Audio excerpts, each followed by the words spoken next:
Hi, this is Shoaib Ahmed, and I'm a principal software engineer at Nisum, Pakistan.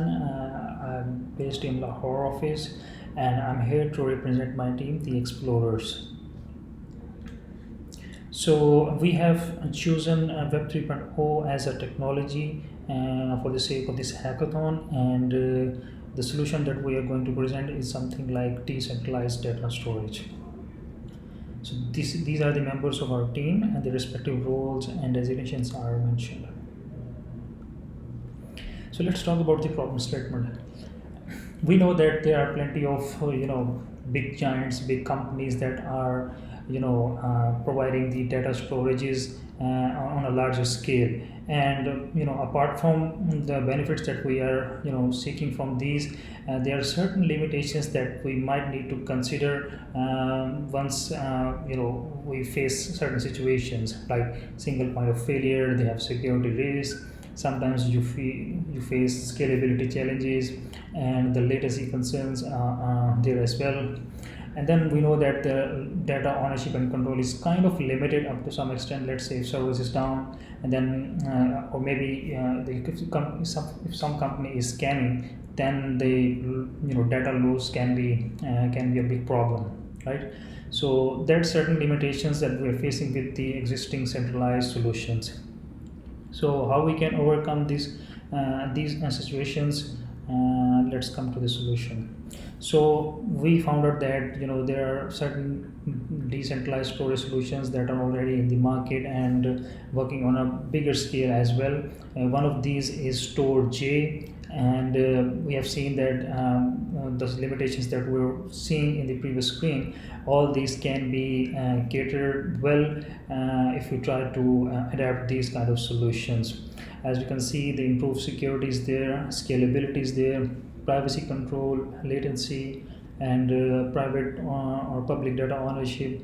Last but not least, these are very much cost effective. As you can see from the chart, this is particularly from StoreJ's website, that it's because their pricing is quite cheap, and you can see that this is kind of up to 80% cheaper than the other solution providers. So this is kind of huge. Okay, so how we are making this solution of ours feasible?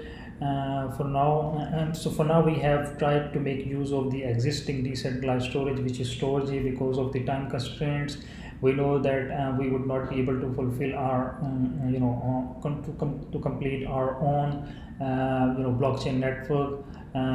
So we thought that the Storage would might help us in this regard. As you can see from the architecture diagram, this is kind of a flow that we have developed for our very minimal solution. We initially will provide user interface to the user, and then there is a middleware where we have written down some REST APIs, and then those REST APIs try to communicate through Storage network through the support of Golang uplink, right? So once the user tries to upload some data, it would be dispatched and published to the Solj decentralized network. We'll see this in action in the upcoming demo. Okay, I forgot about mentioning the tech stack. We are using React, JavaScript, boot, Golang, uplink. Yeah. So, if you talk about the potential impact on a society, the solution is kind of based on data storage, right? We know that data plays a very crucial role in every segment of the industry, right? So, with this sort of solution, we might target different organizations, and that can be health, education, banking, and e-commerce. Another benefit that we can take from this solution is try to make use of the StoreJ's existing partnership program. Okay, so I think let's head over to the demo and to see our application. So this is a very minimal UI of our application. We are assuming that the user is already logged in. Okay, and user can attach any sort of file over here. So let's say if I try to attach some file, which is this one, and If I try to upload this, basically this is trying to upload this to store.js network. Okay, so now it says the file is uploaded successfully. So these are the files that are coming up from the store.js particular profile. We have a account on store.js user interface, and there we have created one particular bucket. So we are targeting that particular bucket against a specified account behind the scenes. So the file that I've attached was this one, Nisum logo. So if I can see the dashboard of the storage, so this is the dashboard and this is the particular bucket that we have targeted. So if I refresh this page and try to locate that Nisum logo, so let's see, we can see there. I need to provide passphrase.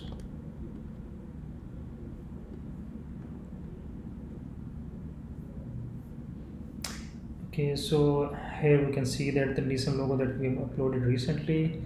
So as you can see, we can download this, share this as well, because this is public file. We did not put any sort of encryption on the file, so this is kind of public. And as you can see, this file is successfully divided into 80 chunks and is divided into multiple nodes globally. We don't know which node it is, but these are the scattered nodes around the globe.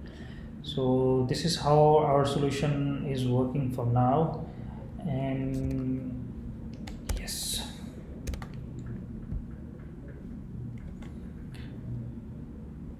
so these are some of the references. These are the repos that we have pushed our code, and this is the official link to the storage network.